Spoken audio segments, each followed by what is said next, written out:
वित्त मंत्री निर्मला सीतारमण ने बजट में बुजुर्गों के लिए एक बड़ा ऐलान किया है।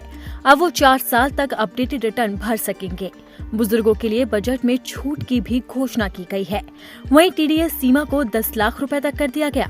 अपडेटेड रिटर्न भरने की सीमा पहले 2 साल थी, अब इसे 4 साल तक कर दिया गया है। वित्त मंत्री ने वरिष्ठ नागरिकों के लिए ब्याज आय पर कटौती की सीमा दोगुनी करके 1 लाख रुपए करने की घोषणा की है।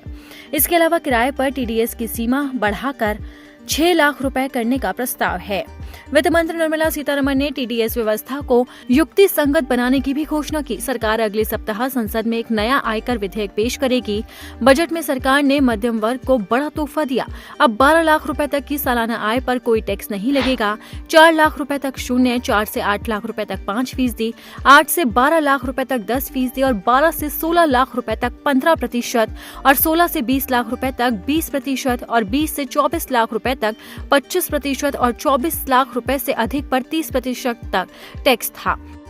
वित्त मंत्री ने कहा कि इससे मध्यम वर्ग को बड़ी राहत मिलेगी। वित्त मंत्री ने कहा कि निश्चित तारीख तक टीसीएस के भुगतान में देरी को अपराध की श्रेणी से बाहर कर दिया जाएगा। उन्होंने कहा कि अगर शिक्षा के लिए लोन लिया गया था तो टीसीएस को माफ कर दिया गया है। बजट में अगस्त 2024 या इसके बाद राष्ट्रीय बचत योजना खातों से निकासी पर कर से छूट देने का भी ऐलान किया गया। इसी के साथ ही वित्त मंत्री ने कहा कि वरिष्ठ नागरिकों के लिए ब्याज पर कटौती की गई है। इसकी सीमा 50,000 रुपए से दोगुनी करके 1 लाख रुपए तक कर दी गई है। किराए पर टीडीएस के लिए वार्षिक सीमा 2.40 लाख रुपए से बढ़ाकर 6 लाख रुपए तक कर दी गई है। टीसीएस की सीमा को 7 लाख रुपए से बढ़ाकर 10 लाख रुपए कर दिया गया है। उच्च टीडीएस कटौती के प्रावधान केवल गैर पैन मामलों पर ही लागू होंगे। इसी के साथ ही वित्त मंत्री ने लोगों के लिए कई बड़े ऐलान किए हैं। खासकर वित्त मंत्री ने किसानों से लेकर महिलाओं और नौकरी पेशा लोगों से लेकर मिडिल क्लास के लिए बड़े बड़े ऐलान किए हैं। वित्त मंत्री का साफ तौर पर कहना है कि इस बार सरकार का फोकस युवा, नारी और गरीब लोगों पर है। इसी के साथ ही वित्त मंत्री निर्मला सीतारमण ने अपने बजट के दौरान में कहा है कि लोगों को टैक्स में छूट दी गई है, जिससे मिडिल क्लास लोगों को राहत मिलेगी।